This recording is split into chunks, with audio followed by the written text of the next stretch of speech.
नमस्कार दोस्तों, इंटीरियर ज्ञान में आपका स्वागत है। दोस्तों, क्या हमें वार्डरोब्स आज के टाइम में जो अलमारियाँ लोग बनवाते हैं मकान बनाने के बाद, क्या हमें वो बोर्ड की बनवानी चाहिए या हमें एल्यूमीनियम की बनवानी चाहिए? आजकल एक नया कॉन्सेप्ट आया, लोग एल्यूमीनियम की अलमारियाँ बनवा रहे हैं। एल्यूमीनियम का फ्रेम और लगवाते हैं, एल्यूमीनियम की शीट होती है उसमें, जिससे एक नया लुक आ जाता है, फिनिश लुक आ जाता है और दीमक नहीं लगती।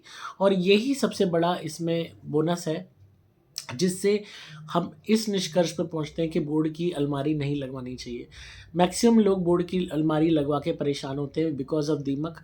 बोर्ड घटिया क्वालिटी का मिलता है, ख़राब मिलता है। कई दफ़ा आपके पास पैसे नहीं होते कि आप बढ़िया बोर्ड ले सको, या बोर्ड आप बढ़िया लेते भी हो तो भी बराबर वाले के कारण, बराबर नेबर के कारण सीपेज और सीलन हो जाती है, जिससे दीमक आ जाती है। और कई दफ़ा आप ग्राउंड फ्लोर पे है तो भी दीमक आ जाती है।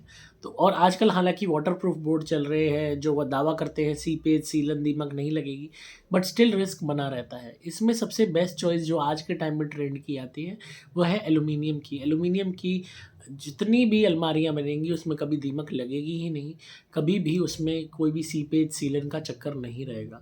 हालाँकि वो थोड़ी-सी कॉस्टली आपको लगेगा, पड़ सकती है, पर बराबर ही पड़ता है बोर्ड की अलमारी और उसमें कोई ज़्यादा अंतर नहीं आता, ख़ासकर अगर हम लॉन्ग रन एडवांटेज को देख के चलें तो। तो एल्यूमीनियम की आप अलमारी बनवाइए और आप खुद देखेंगे कि उसकी फिनिशिंग बोर्ड की अलमारी से बेटर होगी, मज़बूती भी ज़्यादा होगी एंड हमेशा के लिए सीलन का, दीमक का, सीपेज का चक्कर तो ख़त्म ही हो जाएगा। एंड अगेन ये कस्टमाइज़ हो सकती हैं, आप अपने हिसाब से कुछ भी शेप दे सकते हो, जैसे बोर्ड की अलमारी में देते हो, वैसे इसमें भी दे सकते हो। एल्यूमीनियम की अलमारी बनाने वाला वो इंसान लें जिसको इसका एक्सपीरियंस हो। आजकल बहुत बोर्ड की अलमारी अलमारी बनाने वाले कारपेंटर कह देते हैं कि हम एल्यूमीनियम भी बनाते हैं। जो स्पेसिफिकली एल्यूमीनियम की अलमारी बनाते हो उनको हायर करें और पहले उनका काम देखें जाके, उसके बाद ही हायर करें। और पहले ही तय कर लें, चाहे मुग्गम तय कर लें, चाहे फुट में तय कर लें, पर अमाउंट पूरी तय करके कैलकुलेट करा के लिखवा लें कि हाँ, ये अलमारी जब फिनिश हो जाएगी तो मुझे इसका इतना देना होगा। अगर वो मटेरियल का पैसा माँगते हैं लाने का, तो आप बात कर सकते हैं लेबर रेट की कि हम मटेरियल डाल देते हैं, आप लेबर पे कर लो।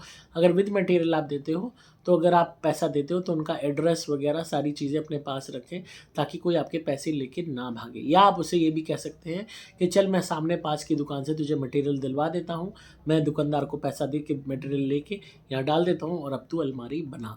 इससे भी आप बहुत हद तक ठगी से बच सकते हो, सेफगार्ड आपका हो सकता है। और पहले एक अलमारी बनवा के देखें और उससे बोले कि पहले तू एक अलमारी बना के दिखा, अगर मुझे ये अप्रूव होती है, मुझे ठीक लगती है तो ही मैं आगे ऑर्डर दूँगा।